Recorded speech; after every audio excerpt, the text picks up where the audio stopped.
Sí, Ok, ¿qué tal ahora? se ve bien. Muy bien, entonces si entiendo correctamente tengo 50 minutos. Hola, Sí, Sí, es Gilberto. correcto. muy Sí, si bien, gusta puede ser sin 40 minutos para su ponencia y 10 minutos adicionales para responder preguntas. muy bien, gracias. Entonces, nuevamente muchas gracias por la invitación. Eh, Voy a dar una breve introducción a física de partículas. Mi plática está dividida en dos partes. La primera parte es una introducción que espero, motive el por qué usamos lo que se llama una aproximación cuántica al estudio del mundo subatómico. La segunda parte de la plática se enfoca precisamente en física de partículas. Eh, Hay un tópico que no pude incluir en la plática porque debido a al tiempo que tengo, posiblemente no pudiese cubrirlo. De cualquier forma, voy a mencionar este tópico y si hay preguntas al final, con todo gusto puedo responder. También, si existe alguna pregunta durante el transcurso de la plática, por favor, no duden en hacerla. Entonces, vamos a empezar.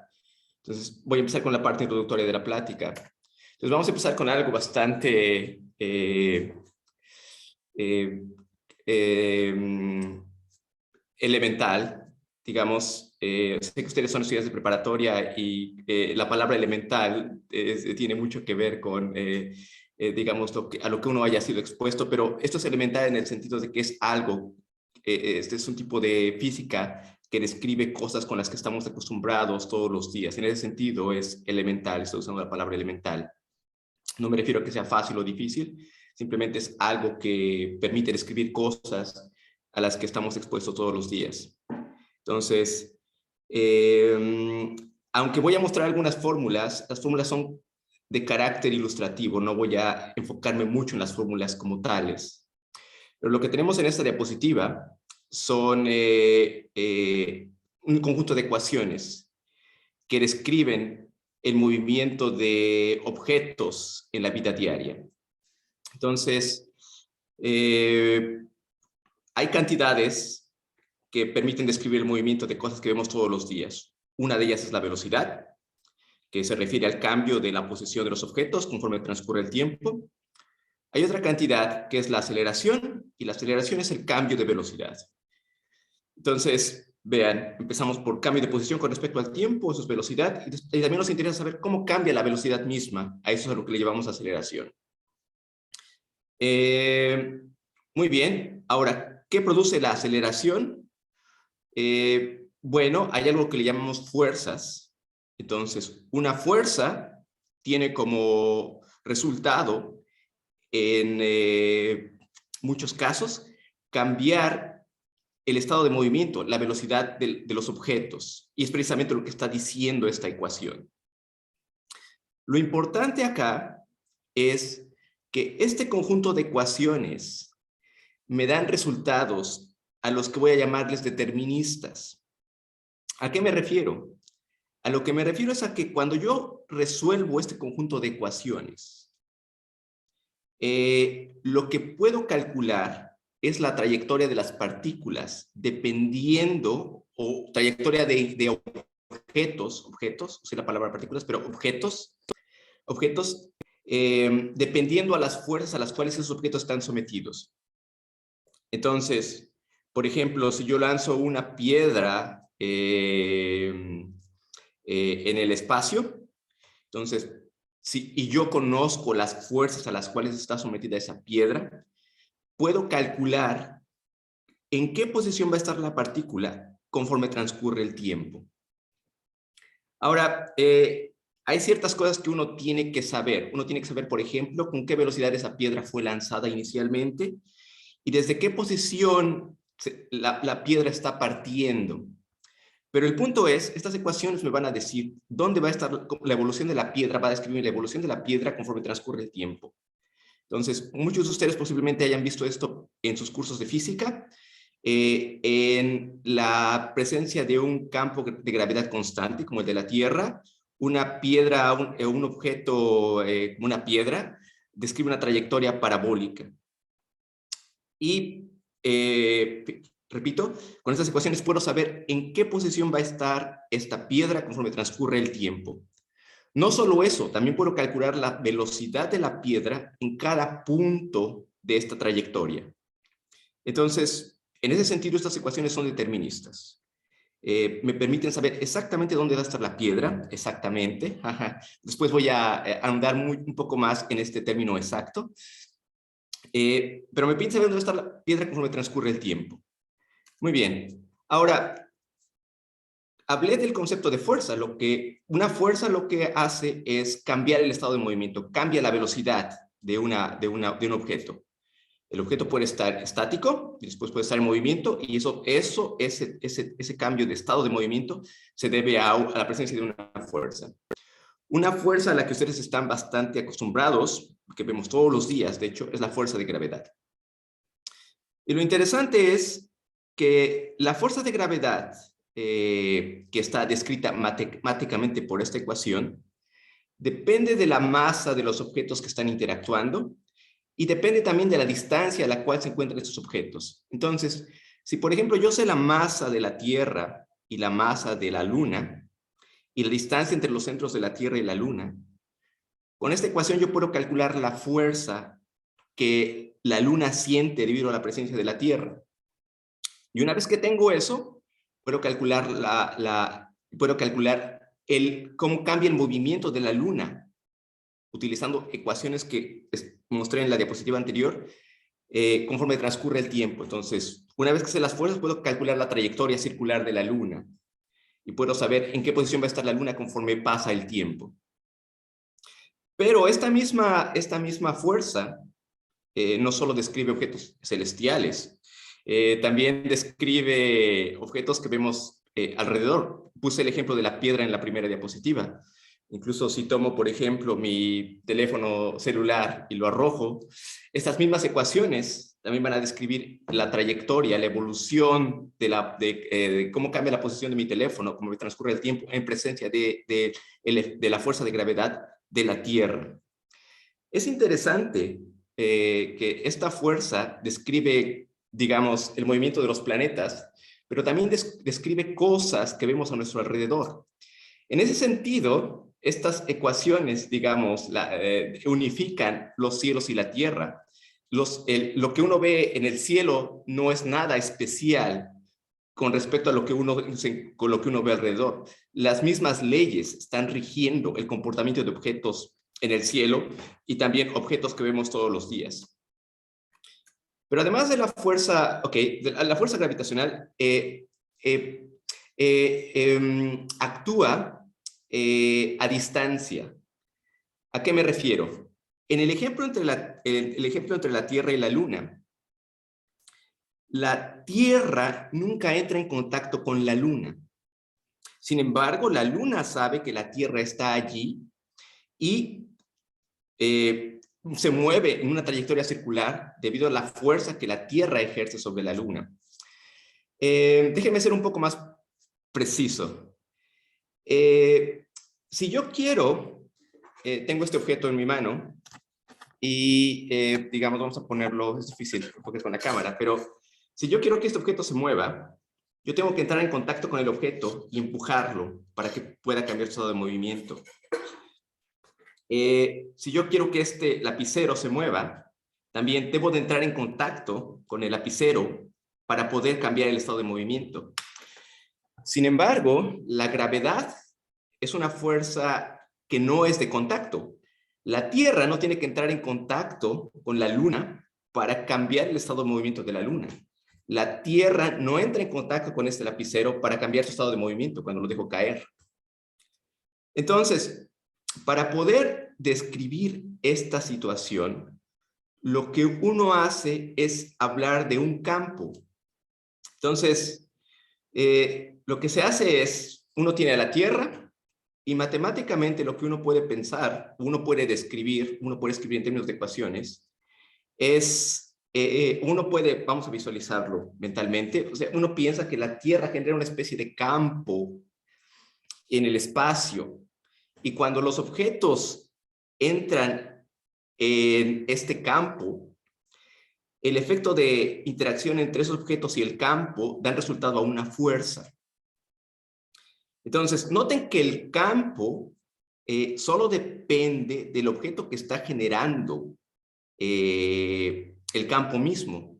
La Tierra genera un campo gravitacional y el campo va a estar allí independientemente de que haya un objeto extra o no. Entonces, de esta manera puedo, digamos, explicar cómo la Tierra modifica el estado de movimiento de otro objeto sin entrar en contacto con este objeto, en el sentido ordinario. Entonces, hablamos de un campo. La Tierra está generando un campo gravitacional y cuando la Luna entra a ese campo es cuando la Luna siente una fuerza. El campo no es una fuerza en sí. El campo, digamos, es una perturbación del espacio que le avisa a otros objetos que hay algo perturbando el espacio mismo. ¿Ok? Entonces, aquí hay un diagrama, digamos, para visualizar este campo. Estas flechitas están representando el campo y el campo se dirige hacia el centro de la Tierra. Muy bien.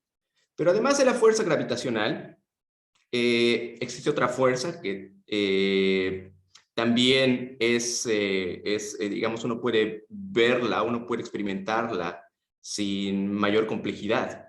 La fuerza eléctrica.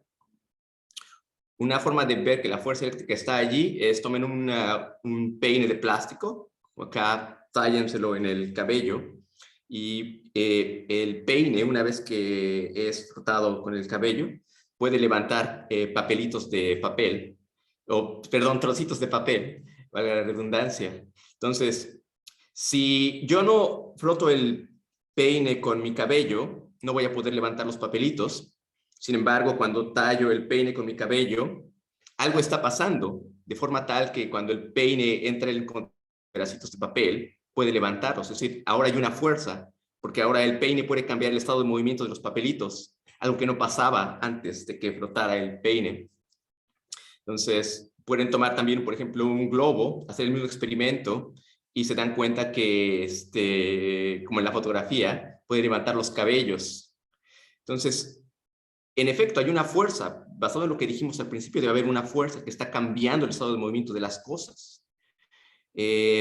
Entonces, lo que sabemos es que cuando tallo el peine o el globo, están hechos de plástico, lo que induzco son cargas eléctricas y esas cargas eléctricas interactúan en el peine o en el globo, interactúan con las cargas eléctricas del papel mismo, por ejemplo, o de los cabellos.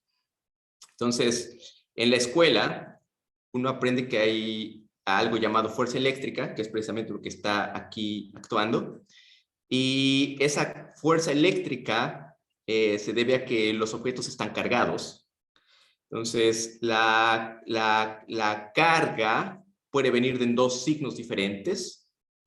Por convención se les llama positivas y negativas. Pero lo importante es que si las cargas son de signo diferente, la fuerza que experimentan los objetos cargados mutuamente es de atracción. Entonces, objetos cargados con signo contrario se atraen, como está mostrado acá. Pero si los objetos están cargados con cargas del mismo signo, se van a repeler. Precisamente es lo que está ilustrado acá. Curiosamente, la descripción matemática de esta fuerza es muy similar a la descripción matemática de la fuerza de gravedad. Entonces, la estoy mostrando acá por razones de completez. Pero lo importante es que la fuerza que sienten las cargas depende del valor de esta propiedad física llamada carga, depende de la carga del cuerpo 1, depende de la carga del cuerpo 2, y la fuerza va a debilitarse si los objetos están más lejos y va a incrementarse si los objetos están más cerca entre sí. Entonces, eso es precisamente lo que está en esta parte de la ecuación, la distancia. Entonces, si la distancia es más grande, la fuerza se debilita. porque estoy dividiendo entre una cantidad más grande, pero si los objetos se acercan, la fuerza se incrementa porque estoy dividiendo entre una cantidad más pequeña. Característica interesante es, nuevamente, la fuerza aquí no es de contacto, porque, por ejemplo, incluso en la fotografía que tenemos acá, el globo no necesita estar en contacto con el cabello directamente para poder levantar el cabello en sí. Es decir, uno puede acercarse y provocar este efecto sin necesidad que el globo entre en contacto directo con el cabello. Uno solo necesita estar lo suficientemente cerca para que esto pueda ocurrir. Otra cosa que pueden notar es que la fuerza eléctrica de este globo, o incluso la fuerza eléctrica que este peine está ejerciendo, es capaz de vencer a la gravedad. Es decir, si este peine no estuviera acá, los objetos estarían en el piso. Los objetos están en el piso porque la gravedad está ejerciendo una fuerza sobre estos papelitos. Ahora, la gravedad es la Tierra es un objeto bastante grande, con bastante masa. Lo que genera la gravedad es la masa, es equivalente a la carga eléctrica en este caso.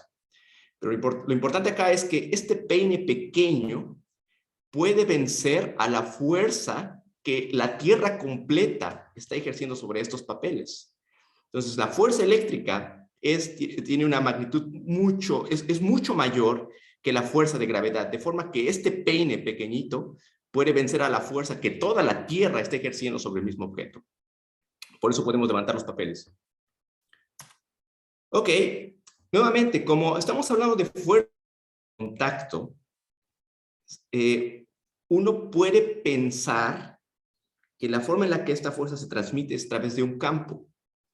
Entonces, si tengo una carga, esta carga genera una perturbación en el espacio, un campo de naturaleza eléctrica, porque esta perturbación en el espacio va a depender de la carga. Si el objeto no estuviera cargado, esta perturbación no se produciría. Entonces, cuando otro objeto cargado se acerca, este nuevo objeto se da cuenta de que el primero está allí debido a este campo. Nuevamente, para que esto pueda ocurrir, los dos objetos tienen que estar cargados.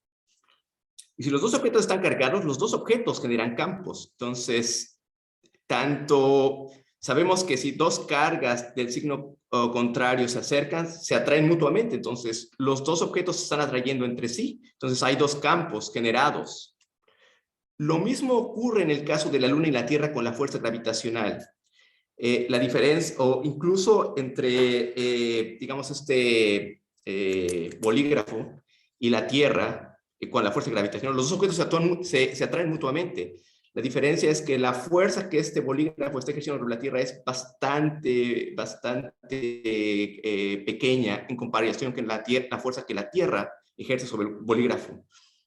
Ok, muy bien. Entonces, hasta este momento he hablado de dos interacciones, la fuerza de gravedad y la fuerza eléctrica. Hablé de que estas fuerzas no son de contacto. Una forma de explicar eso es pensando en un campo, una perturbación en el espacio. Y esta perturbación depende de ciertas propiedades. Puede depender de la masa, en el caso de la fuerza gravitacional, pero puede depender también de otra propiedad llamada carga eléctrica. Entonces, eso es lo que produce la fuerza eléctrica en el caso de objetos cargados eléctricamente. Muy bien. Otra interacción que ustedes han visto es la fuerza magnética. Entonces, si tienen un imán y por ejemplo, sobre una cartulina bastante delgada, ponen metal, ponen limadura de fierro y acercan el imán, lo que obtienen es esta especie, este patrón que está aquí. La limadura de fierro forma este tipo de patrones. Entonces, ustedes saben que lo que está ocurriendo, por experiencia, es que el imán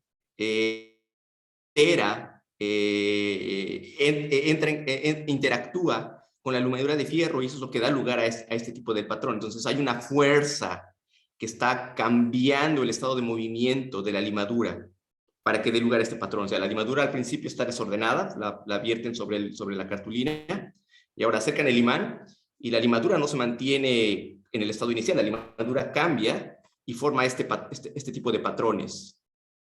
Entonces, esta es una forma de visualizar el campo. Los patrones que está formando la limadura es una forma de visualizar la presencia del campo.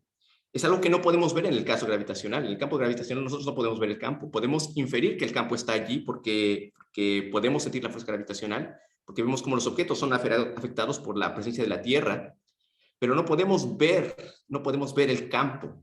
Algo similar ocurre en el caso electrostático. Veo que el cabello está siendo levantado por este globo, pero no veo nada en medio, no puedo ver en el espacio, yo no puedo ver que haya algo que esté apareciendo para que esta interacción pueda ocurrir. En el caso magnético, estos patrones permiten visualizar la presencia del campo. En ese sentido, podemos ver que el campo no es solamente un término matemático, un artilugio que me permite de manera, un artilugio académico que me permite describir la interacción matemáticamente. El campo es algo real. Entonces, eso puede verse en el caso magnético. Con el experimento simple que acabo de mencionar, es algo que posiblemente ustedes hayan hecho en la secundaria o en los primeros semestres de preparatoria en los cursos de física. Ahora, en el caso de la fuerza gravitacional sabemos que la propiedad que define la fuerza es la masa. Entre más masivo sea algo, la fuerza que la Tierra está ejerciendo sobre este algo se incrementa. Por eso 1 kilogramo de maíz es más simple de mover en la presencia de la Tierra que, digamos, 100 kilogramos de maíz. Porque la masa es lo que define la fuerza, la intensidad de la fuerza. En el caso de la carga eléctrica, o en el caso de la fuerza electrostática, es la carga eléctrica lo que define la intensidad de la fuerza. Ahora, ¿cuál es la propiedad que define la fuerza magnética? Bueno, lo que uno sabe, esto está basado en experimentos, es que si uno tiene un imán y uno tiene un objeto cargado eléctricamente, este objeto va a sentir la presencia del imán solo si está en movimiento con respecto a este campo que el imán está produciendo. Entonces, noten que no hay lo que estoy diciendo es que no hay precisamente algo a lo que podríamos considerar una carga magnética, sino que el campo puede modificar el estado de movimiento de algo que esté cargado y que también esté moviéndose inicialmente. Entonces, esto es menos obvio porque esto no es precisamente algo que veamos todos los días. Hay un experimento que yo lo vi en la universidad. Posiblemente algunos de ustedes tengan laboratorios de física y tengan equipo donde puedan hacer este experimento también. Pero el punto es el siguiente. Lo que uno puede hacer es acelerar electrones. O sea, ustedes saben que tenemos electricidad. Es decir, la electricidad permite que esté hablando con ustedes. Tenemos corriente eléctrica y uno aprende en la secundaria que esa corriente eléctrica no es nada más que el movimiento de carguitas, electrones, que se están moviendo en los alambres. ¿Ok? Entonces, uno puede calentar un pedazo de metal y ponerlo en un foco al vacío, como aquí. Entonces, cuando uno calienta el pedazo de metal, los electrones son desprendidos. Por el efecto del calor, los electrones tienen energía y empiezan a desprenderse del metal. Lo que uno puede hacer a continuación es usar una batería como las que ustedes tienen, los que ustedes pueden encontrar en las papelerías, etcétera, para acelerar esas cargas eléctricas, darles una velocidad. Y una vez que las cargas eléctricas están acelerándose, están moviéndose, pueden generar un campo magnético. Estos anillos de alambre que están aquí generan un campo magnético. Entonces, las carguitas están desprendidas del metal por el efecto del calor. Después son acelerados con una batería. Lo importante es que esas carguitas ya están en movimiento, tienen una velocidad. Y esas carguitas con velocidad entran en interacción con el campo magnético generado por estos alambres. Y cuando eso ocurre, lo que obtienen es este tipo de patrón. Lo que ven es algo así como la trayectoria circular que las cargas están describiendo al interactuar con un gas que está dentro de este bulbo. Es decir, lo que uno ve acá es que en efecto las cargas eléctricas son afectadas por el campo el campo magnético que estos alambres están produciendo. Entonces, esta es una forma de visualizar a la fuerza magnética en términos de carga y velocidad. Si no hubiera cargas eléctricas, este patrón no aparecería. Esto es algo que se ve. Aceleran las cargas eléctricas, ponen este arreglo y se forma este anillo de luz. Entonces, nuevamente, este anillo circular se genera porque las cargas eléctricas interaccionan con un gas que está aquí y esas interacciones generan este resplandor. Muy bien.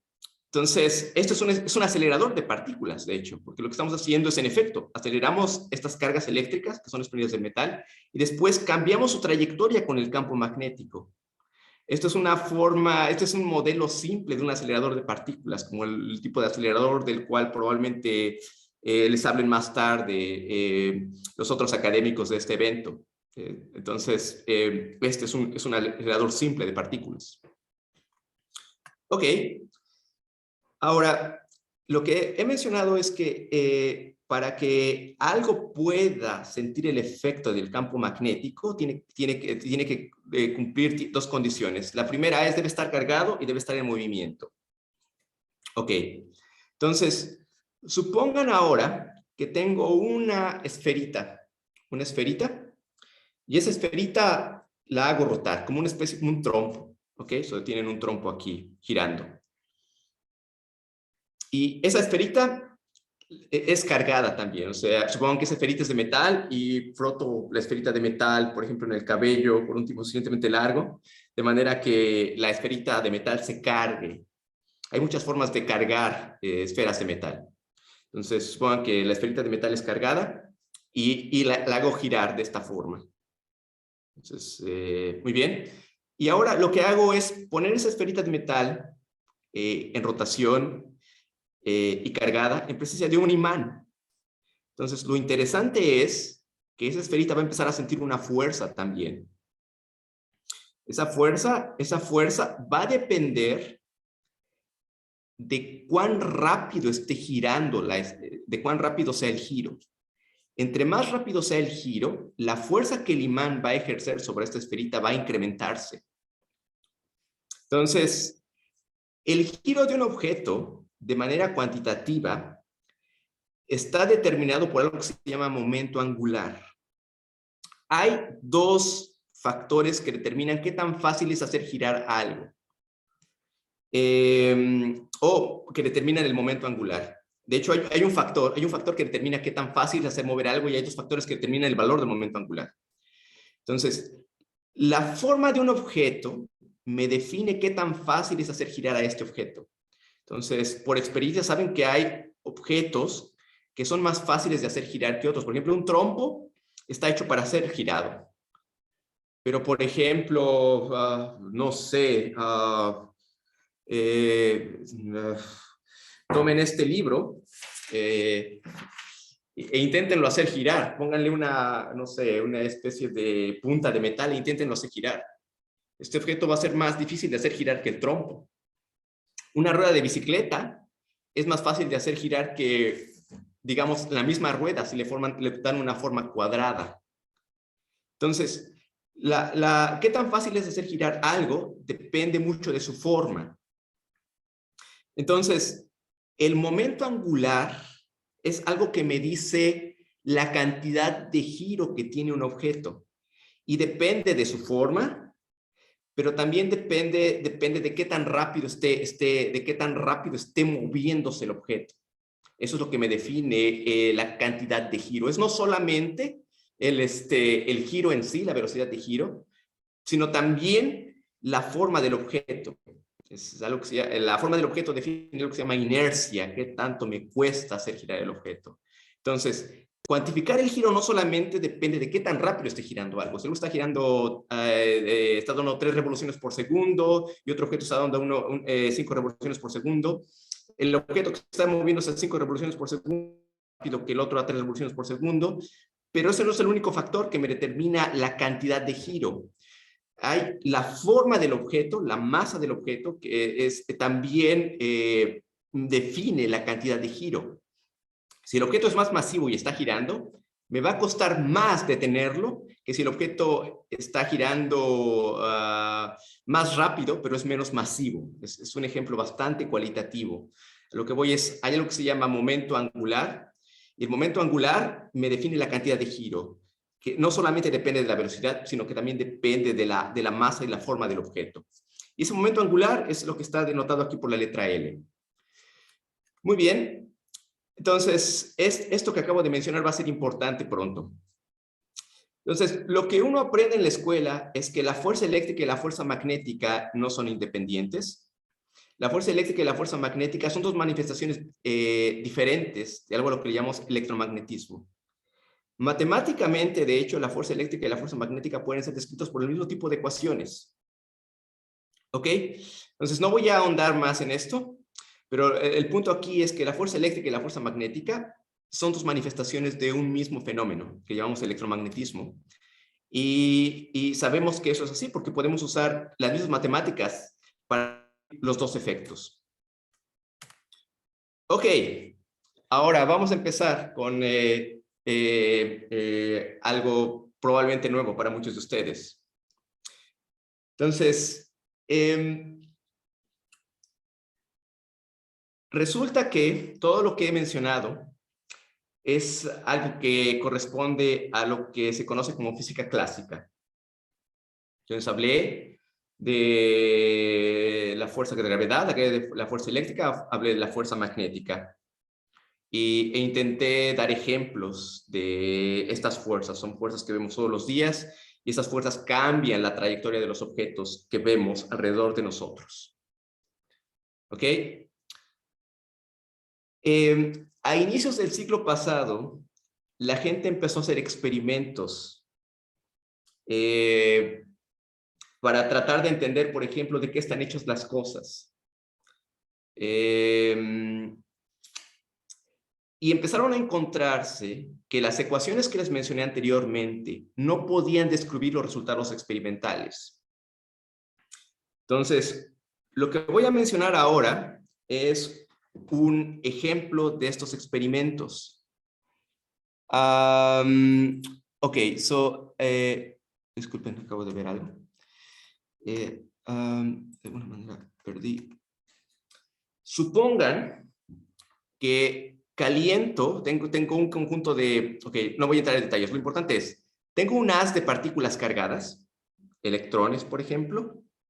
Lo que utilizaron realmente en el experimento fueron átomos de plata, pero para simplificar la descripción, supongo que tengo aquí cargas eléctricas, cargas chiquitas eléctricas, cargadas eléctricamente, cargas microscópicas, electrones. ¿Ok? Y esos electrones son acelerados con un campo eléctrico. Sabemos que los electrones están cargados y van a sentir la fuerza eléctrica. Entonces, hago que esos electrones se muevan en línea recta. ¿Ok? Y lo que hago después es someto a este haz de electrones a un campo magnético, como los imanes que ustedes tienen en el refrigerador. Entonces, pongo un norte acá, un sur acá, y hago que el haz de electrones, esta corriente de electrones, pase a través de estos dos imanes, el norte-sur. ¿Ok? Entonces, lo que ocurre es, estos electrones son afectados por la presencia de este campo magnético. Y lo que uno hace es hacer que esos electrones se proyecten sobre esta pantallita que está aquí. Entonces, lo que uno ve primero es que la fuerza que estos imanes están ejerciendo sobre los electrones se genera porque los electrones tienen un giro intrínseco.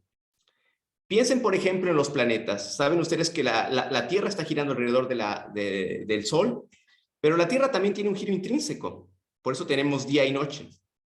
Entonces, los electrones son algo parecido. Los electrones tienen un giro intrínseco, son una especie de trompitos que están girando, pueden pensar de manera desordenada. Tienen muchos electrones, los electrones están girando, son trompitos que tienen un giro intrínseco. Entonces, como dije anteriormente, una carga que está rotando siente el efecto del campo magnético. Entonces, ese giro hace que estos imanes puedan desviar o puedan afectar el movimiento de ese haz de electrones. Muy bien. Ahora, estos electrones pueden tener cualquier velocidad de rotación, en principio. No hay, es decir, por experiencia, la experiencia que tenemos es, si yo tengo un montón de trompos y empiezo a girar esos trompos, los trompos no van a girar todos a la misma velocidad. Es muy difícil hacer que todos los trompos giren a la misma velocidad. Lo que va a ocurrir es que los trompos van a tener una diversidad grande de velocidades. Entonces, aunque ustedes son la misma persona que está haciendo girar los mismos trompos y puede ser que los trompos sean idénticos, es muy difícil hacer que dos trompos giren a la misma velocidad, aún más que 3 trompos giren a la misma velocidad. Y si tienen 1000 trompos y los hacen girar, van a tener un espectro grande de velocidades. Bueno, lo que uno tiene aquí son millones de electrones. Los electrones son muy chiquitos. Y esos electrones están girando, tienen un giro intrínseco, como los trompos. Y no hay ninguna razón para pensar a priori que los trompos, esos electroncitos, esos trompitos, tengan la misma velocidad. No tiene por qué ocurrir. Están desordenados, tienen una velocidad diferente. Entonces, cuando sienten el efecto del campo magnético, debido a que las velocidades son diferentes, las fuerzas que van a sentir son diferentes. Y el efecto sobre cada uno de esos electroncitos va a ser diferente.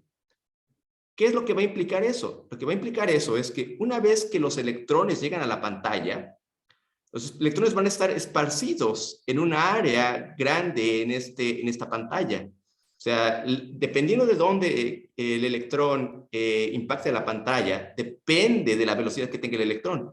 Y como estamos hablando de electrones con un espectro grande de velocidades de rotación, lo que uno va a tener es una mancha de electrones grande distribuida en toda la pantalla. Al menos eso es lo que podemos esperar, porque en principio todos los electrones tienen velocidades diferentes. Entonces, si esta es la pantalla, lo que uno esperaría es que haya una mancha, una distribución de electrones sobre la pantalla, como está mostrado acá. Esto es lo que esperaríamos de acuerdo a la física clásica, de acuerdo a la física que les expliqué anteriormente. Lo que uno ve es esto. Lo que uno ve son 2 franjas.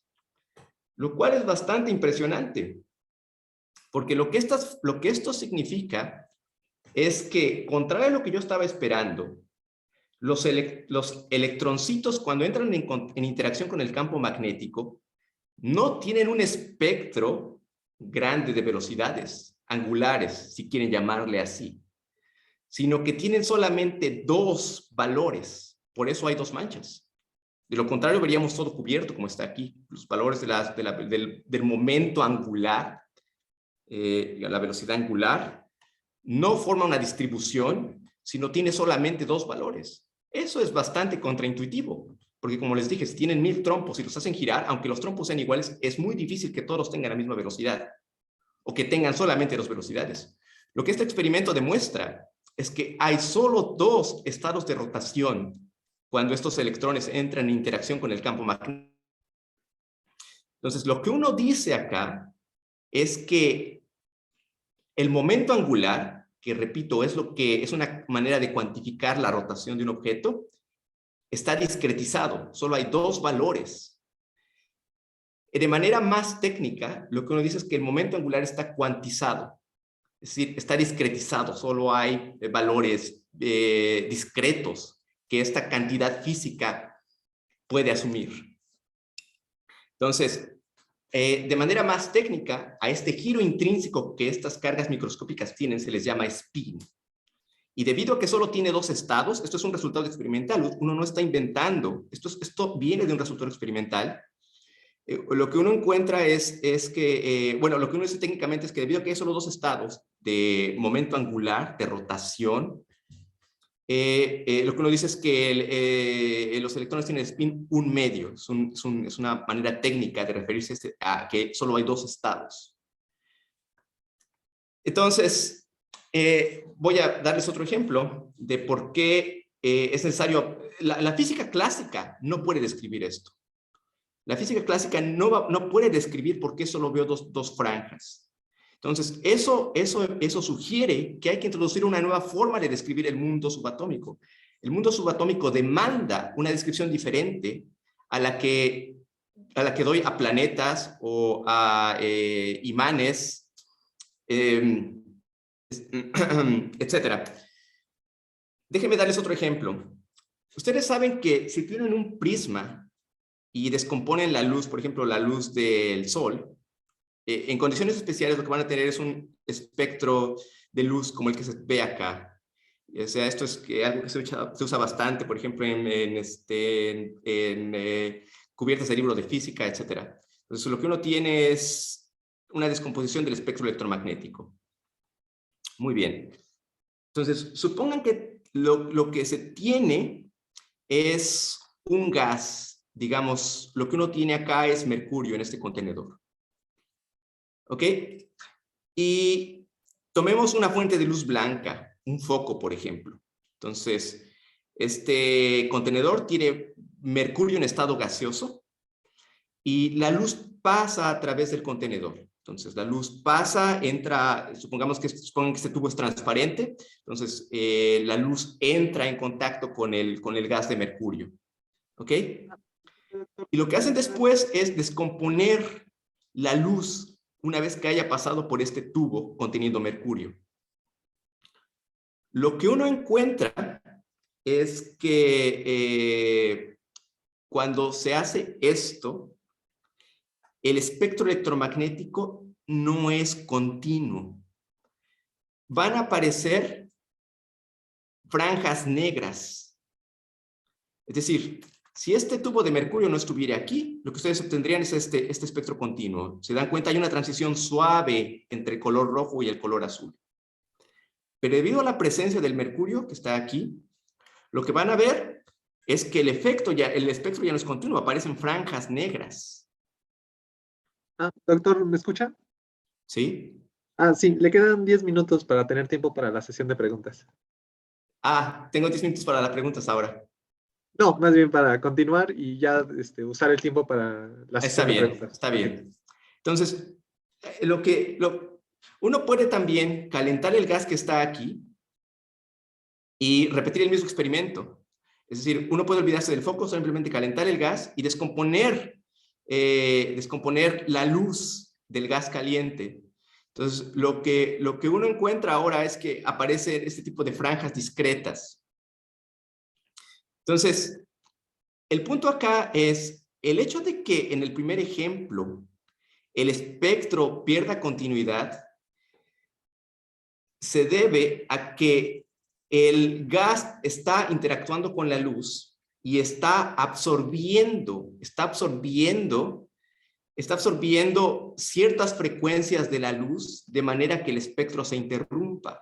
Si esas frecuencias no fueran absorbidas, no tendría estas franjas negras. Esas franjas negras se deben a que el mercurio está absorbiendo parte de la luz, por eso se forman estas franjas negras. Ahora, no absorbe valores arbitrarios, o sea, por eso las franjas no forman un continuo, sino las franjas aparecen en regiones bien discretas. Este tipo de experimento llevó a pensar en el modelo atómico que tenemos aquí. El punto acá es, uno puede pensar en un átomo, en una especie de modelos de sistema solar. Entonces, hay algo a lo que le llamamos protones que están en el centro y alrededor están girando los electroncitos. Entonces, los electrones no pueden girar en cualquier posición, sino únicamente pueden estar en estados bien definidos. Esos lugares bien definidos son lo que definen las posiciones de estas franjas negras. Entonces, cuando estos electrones reciben energía de la luz, brincan de un nivel a otro, emitiendo, bueno, depende. Si por ejemplo, el gas está caliente, entonces lo que va a ocurrir es que los electrones, cuando bajan a un lugar, a un nivel de energía más bajo, emiten luz. Entonces, lo que uno ve es precisamente este resultado. Entonces, uno ve valores, franjas de color en lugares bien definidos. Entonces, estos electrones no pueden estar en cualquier región. La energía de esos electrones está también discretizada. Y eso es precisamente lo que muestra este experimento. Entonces, el punto acá es que la descripción del mundo atómico no puede darse en términos de física clásica. Se requiere alguna física diferente. Entonces, esa física es a lo que se llama física cuántica. Y la palabra cuántica, que suena un tanto esotérica, se refiere a que los valores, ciertos valores de ciertas cantidades físicas están discretizados. En el primer ejemplo era el momento angular, el giro. Solo hay dos estados. En este caso es la energía. La energía no puede tener valores arbitrarios cuando uno tiene electrones girando alrededor de un protón. Los valores de energía están discretizados. Ok, entonces el mundo subatómico requiere un tipo de física diferente. Entonces ese tipo de física es a lo que llamamos física cuántica. Y uno no la inventa de la nada. El hecho de que uno utilice una descripción cuántica obedece al hecho de que si yo me aferro a la descripción clásica, entonces no puedo describir este tipo de sistemas. Mis resultados teóricos, mis cálculos y mis resultados experimentales no coinciden. Ok, entonces voy a intentar darles un resumen de física de partículas en los siguientes 10 minutos.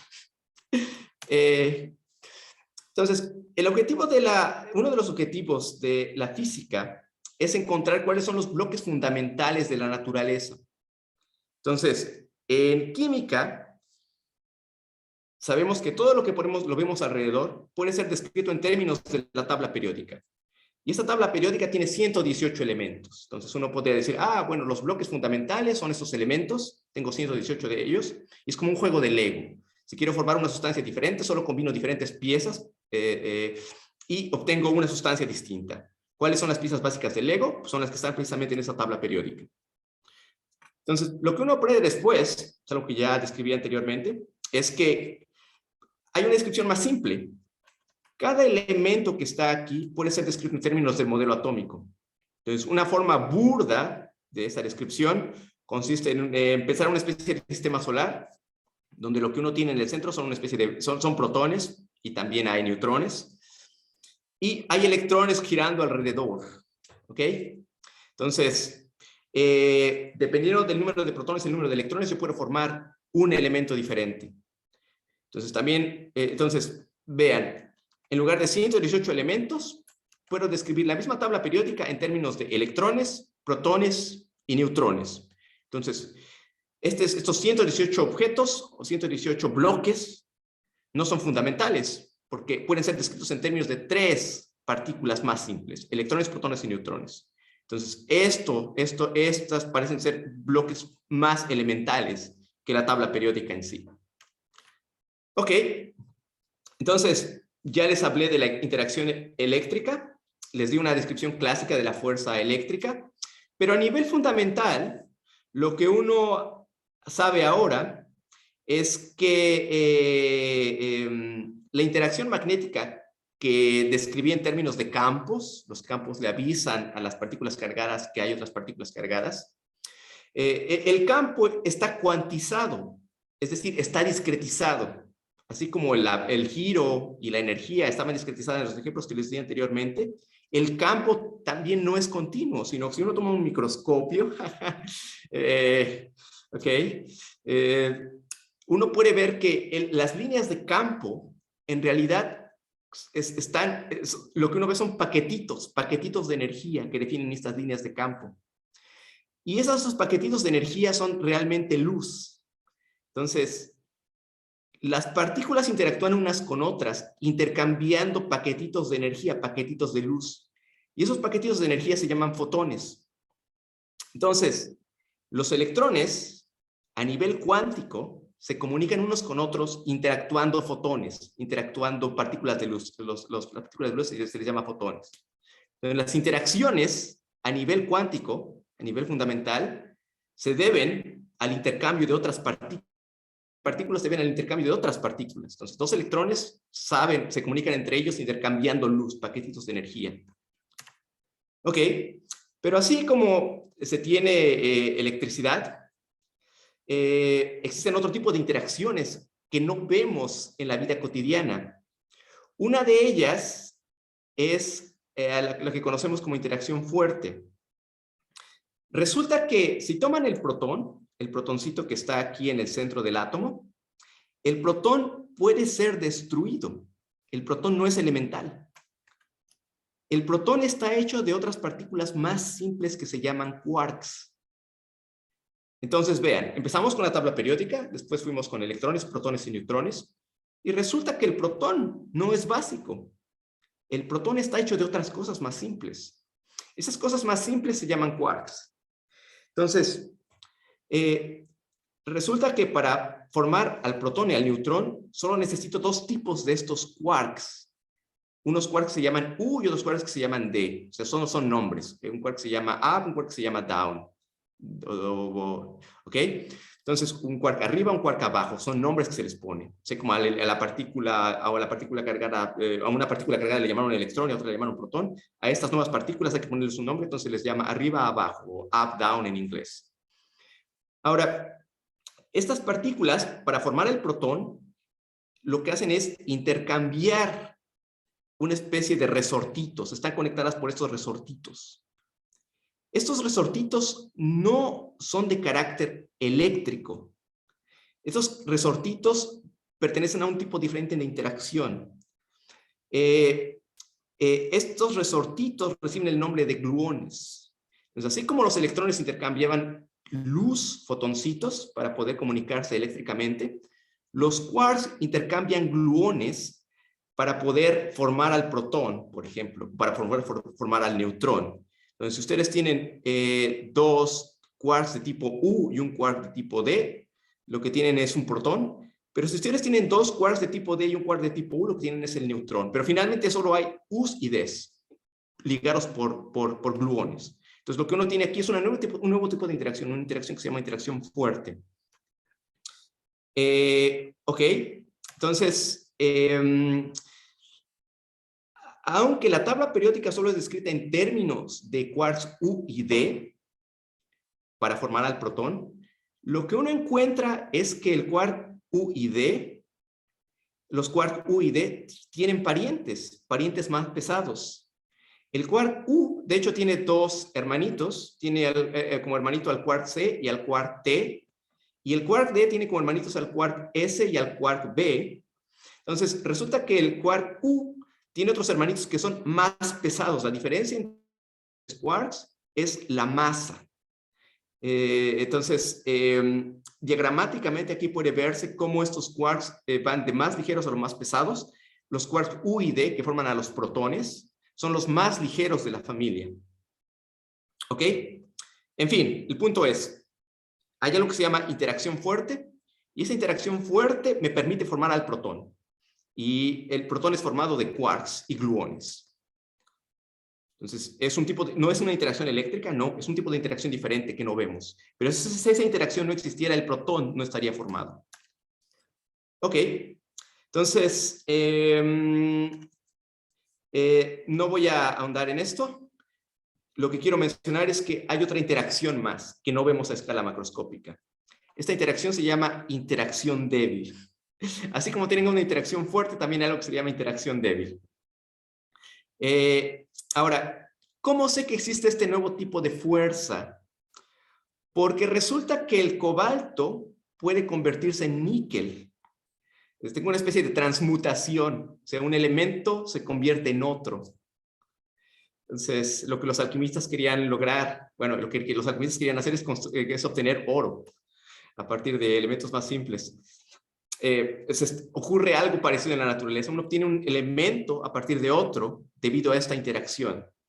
Entonces, lo que ocurre acá es que los quarks no solamente sienten la interacción fuerte, sino sienten otro tipo de interacción, esta interacción débil. Entonces, el quark D se convierte en un quark U, de manera que uno se convierte en un protón, y cuando esto pasa, el cobalto se convierte en níquel. Pero esa transformación no es gratis. Cuando el quark D se convierte en un quark U, emite un electrón. Ahora, lo que ustedes saben de sus cursos de física fundamental es que la materia no se crea ni se destruye. La energía y la materia deben conservarse. Bueno, eso es esa ley también es obedecida a nivel cuántico. Entonces, lo que la gente observó en este tipo de experimentos es que si el quark U se transforma si el quark T se transforma en un quark U y se emite un electrón, y si uno hace el balance de materia y energía, este balance no se satisface. Debe haber algo más. Pero la gente no veía nada más. La gente no veía ninguna partícula extra. Lo que sabemos ahora es que esa partícula extra, de hecho, está allí. Pero esa partícula extra es bastante tímida. La interacción de esa partícula con la materia en general es casi nula. Esas partículas se llaman neutrinos.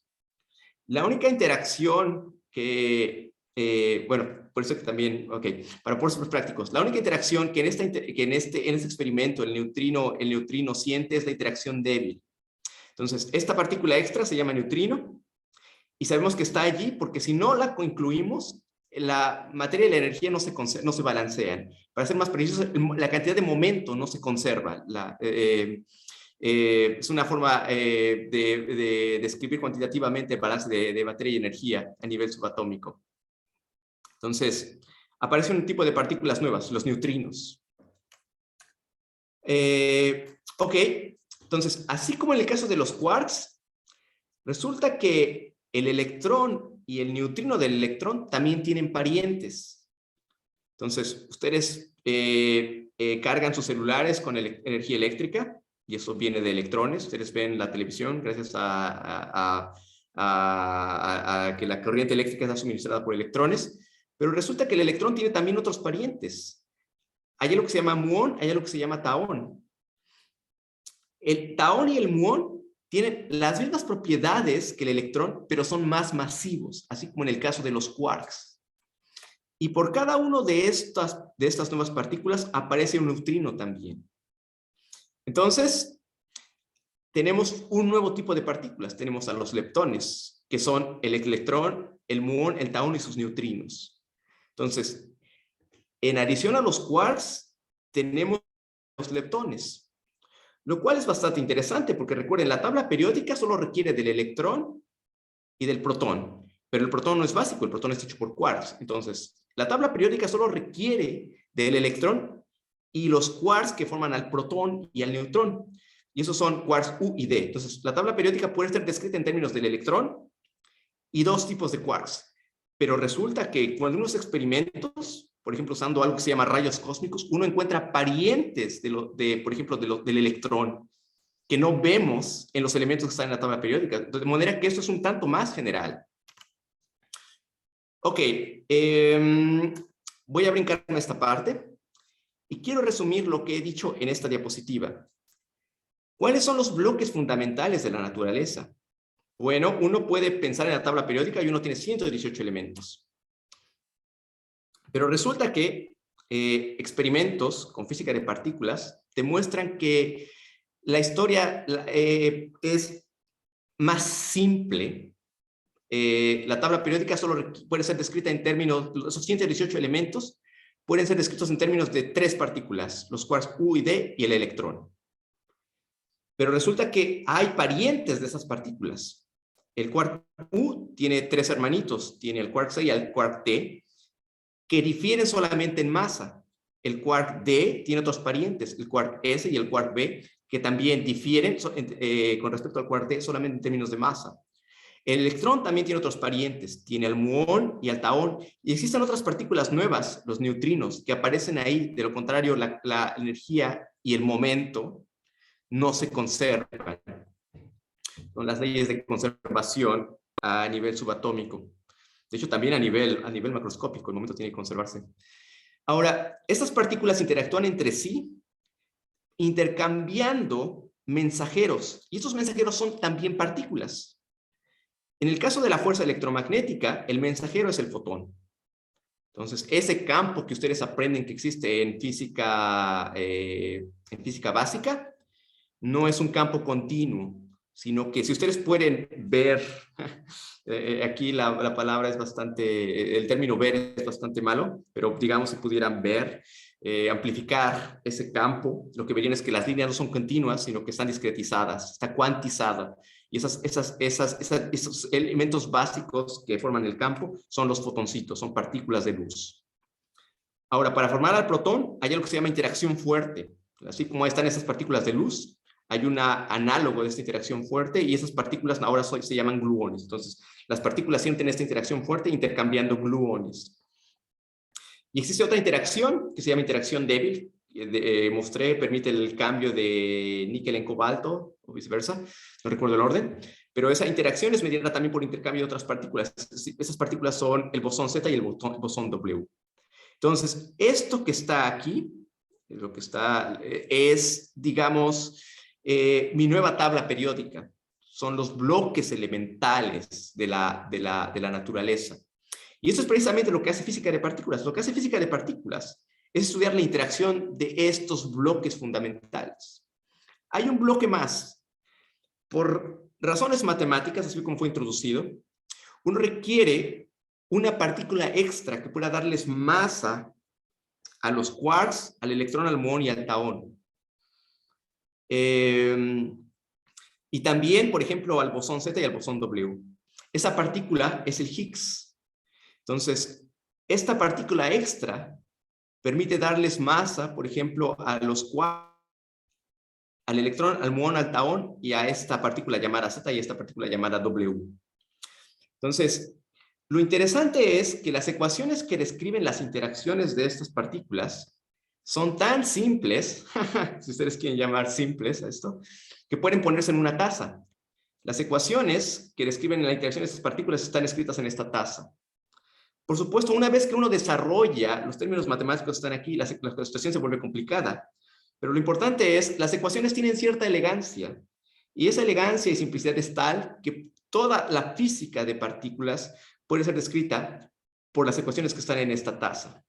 Entonces, la tabla periódica está contenida en esta taza. Las interacciones químicas están contenidas en esta taza, lo cual es bastante impresionante. Muy bien, supongo que ya me excedí del tiempo. Entonces, voy a brincarme las diapositivas extra, pero quiero resumir brevemente con lo siguiente. El mundo subatómico requiere una descripción cuántica. No es algo que yo me force, o sea, no es que yo quiera inventar una teoría nueva que sea mucho más complicada de la nada, no. Uno introduce esta teoría por una necesidad. Si uno no habla de una descripción cuántica, mis cálculos no pueden predecir lo que veo en el experimento. ¿Ok? Ahora, la física de partículas utiliza como bloques fundamentales a lo que llamamos quarks y leptones. ¿Ok? Y hay 3 interacciones que mencioné. La interacción electromagnética en una versión cuántica, la interacción fuerte que permite que el protón exista, la interacción fuerte de hecho permite que existamos, y se basa en la interacción entre quarks y gluones, algo que van a escuchar más tarde, muy probablemente, y es una interacción llamada interacción débil. El modelo matemático que encapsula la interacción de las partículas, la física de las partículas elementales se llama modelo estándar. Y creo que eso es todo. Entonces, disculpen, me excedí bastante. Pero este es el mensaje que quiero